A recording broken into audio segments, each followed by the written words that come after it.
Hi, Doug Dormer here. Today I want to tell you about a new project we've been working on at White Pine Systems. As you know, White Pine is involved in technology and workflow solutions that involve patient engagement and community care collaboration. We operate at the intersection of physical health, behavioral health, and social supports to improve individual health outcomes, population health, provider satisfaction, and indeed cost and overall sustainability. A few months ago, we received a call asking if our platform could be adapted to meet the unique needs and challenges of maternal and newborn health in Nigeria. Today, I want to tell you what we've learned in the several months since we started looking at this opportunity and about the potential we see to make a difference around the world. We call this a framework to improve maternal and newborn health through technology-enabled entrepreneurship.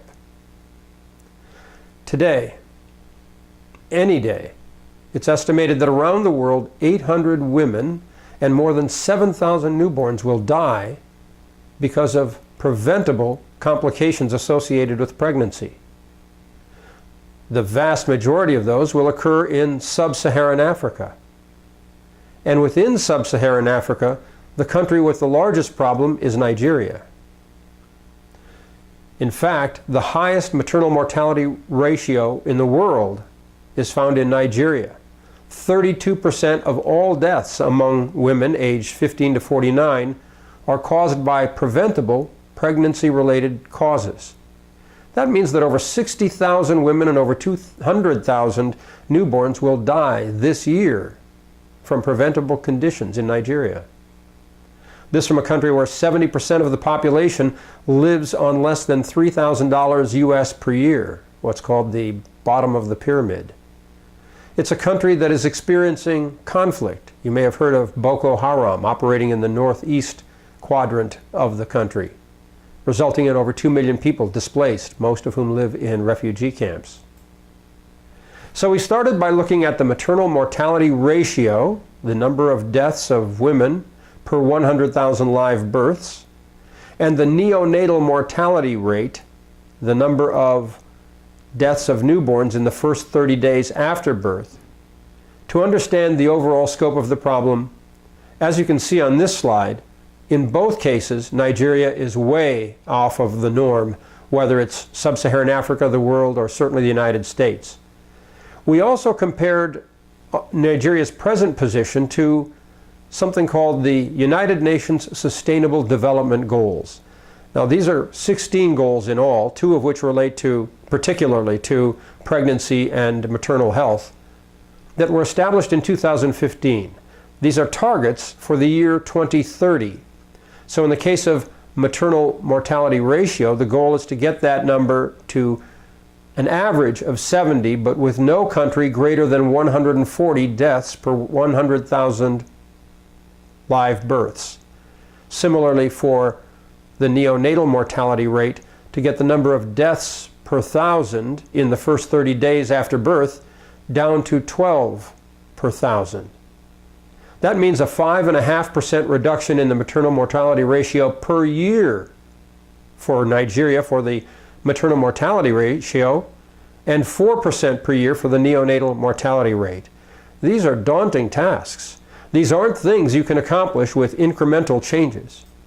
So next we took a look to see what has happened over the last 27 years.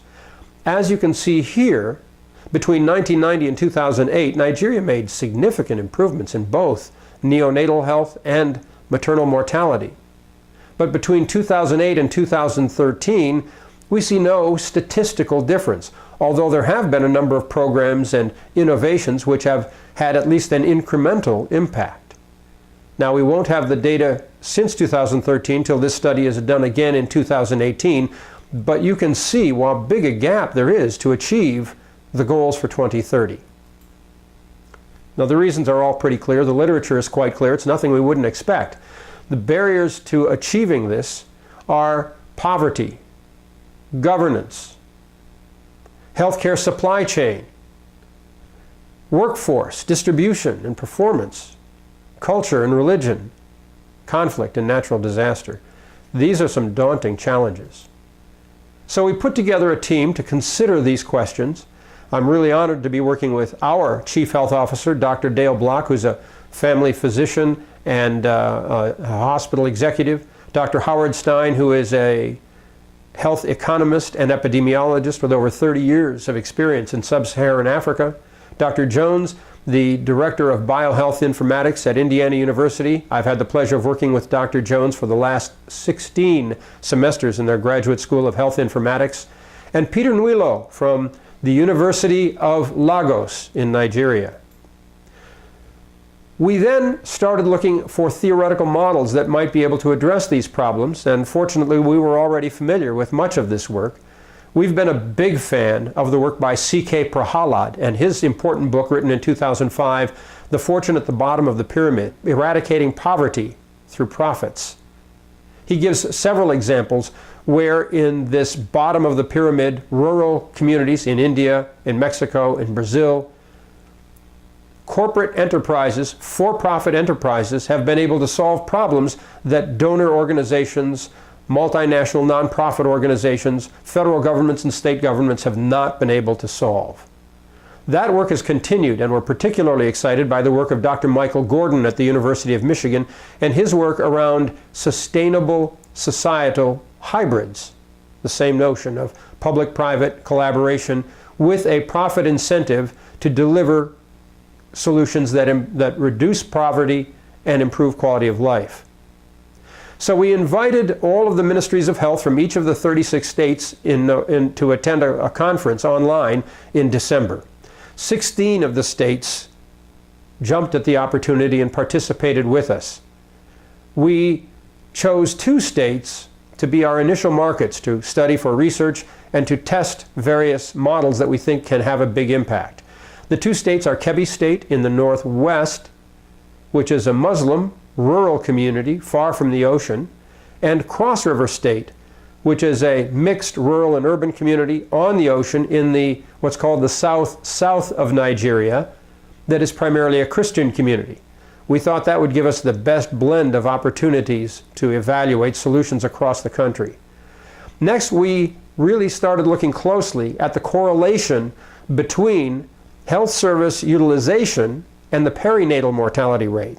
Now, where the neonatal mortality rate looks at deaths in the first 30 days, and frankly that data is available going back 27 years and more, we focused for this purpose more closely on the perinatal mortality rate, which means deaths that occur after 7 months of gestation and before the first 7 days after birth. So that's represented by the dots on this graph with the scale on the right. The bars on this graph represent healthcare utilization, the percentage of pregnant women who would receive antenatal care, who deliver at a healthcare facility, or wherever the facility, at least have a skilled healthcare practitioner present for the delivery. Using those 3 metrics with the percentage scale on the left, we can see some significant patterns. We can see the United States with very high utilization and a very low perinatal mortality rate. On the left, we can see Nigeria as a whole. We can compare rural and urban settings, and we can compare specifically Cross River, which is, as I said, that mixed community, and Kebbi State, which is a pure rural community. We can see the results. Now, this is the correlation. Causality is pretty well established in the literature, but it's very hard to say, addressing 1 or 2 of 3s, exactly to what extent might one expect to see the change in the perinatal mortality rate or the maternal mortality ratio or the neonatal mortality rate. So we put together this theory of change as a straw man, as our starting point to evaluate and test in the field. As you can see, the inputs, the things that we can do, are at 3 levels. First, at the community level, forming community health co-ops led by local entrepreneurs. Second, at the regional level, by putting in place midwives, nurses, along with training and support staff. And third, through telehealth, via remote access to connect with specialists and more skilled resources and practitioners. Through these inputs, we believe we've identified mechanisms that can have a dramatic effect on health outcomes leading to improved maternal health and neonatal health across the community. It's built on the idea first presented by Dr. Prahalad and certainly continued by Dr. Gordon that we must stop thinking of the poor as victims and instead start seeing them as resilient and creative entrepreneurs as well as value-demanding customers. We have a financial model based on the work of Dr. Prahalad that will be able to manage a hybrid payment system between state and federal funded programs and individual programs.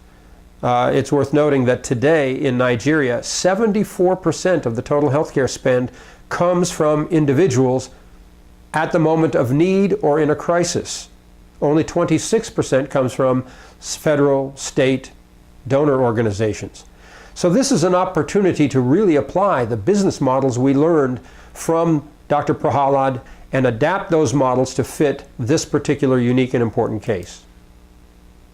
What do we hope to accomplish by this? Well, certainly, we hope to reduce maternal and newborn death in Nigeria. We also hope that by doing this project, we can document and demonstrate a new scalable model for delivering not only maternal and newborn health, but many aspects. I don't want to say all, but a lot of different aspects of healthcare across bottom of the pyramid markets. And I would say even here in the United States, where in fact, we're seeing the maternal mortality rate actually go up from its relatively low levels. It's increasing right now. In certain states, we see opportunities for this same approach here in the United States. And of course, we want to make this a profitable business for stakeholders at each level, from local entrepreneurs to in-country to our own sponsoring organization, White Pine Systems. So where are we now? We've completed our framework analysis and literature review. We have interviewed and worked with the people in the 2 states in Nigeria. We have prepared a draft study protocol. How exactly would we accomplish this? Over what time frame? Now we need to do the field work. We need to go to Nigeria, meet with the people we've been talking with, work with Dr. Nwilo out of the University of Lagos, go to the communities and villages to conduct the qualitative research, all in anticipation of then configuring and deploying our solution. We anticipate that this field work will be done and that the implementation plan will be complete through the summer and by September of 2017. We expect the applications and the training to be complete in the 6 months following that by March 31st of 2018. We also expect to recruit the first 300 mothers in these 2 states to be a part of this program for 12 months. Pregnancy, delivery, and the first several months of newborn life. Then we expect to publish results and continue and expand and grow from there. What can you do to help us? Well, we've applied for certain grants for the implementation phase for the later stages, but we need help to be able to raise the money to go to Africa to actually conduct this initial round of research and get through the implementation plan. We estimate those total costs to be $50,000. So we're raising the funds, as we have with other projects in the past at our company, and indeed as we funded our company ourselves. We're selling 5 units of investment at $10,000 each. So we'd love to chat with you about it. Give me a call if you would like. Let's see what we can do to together make a difference for people around the world. Thank you. Goodbye.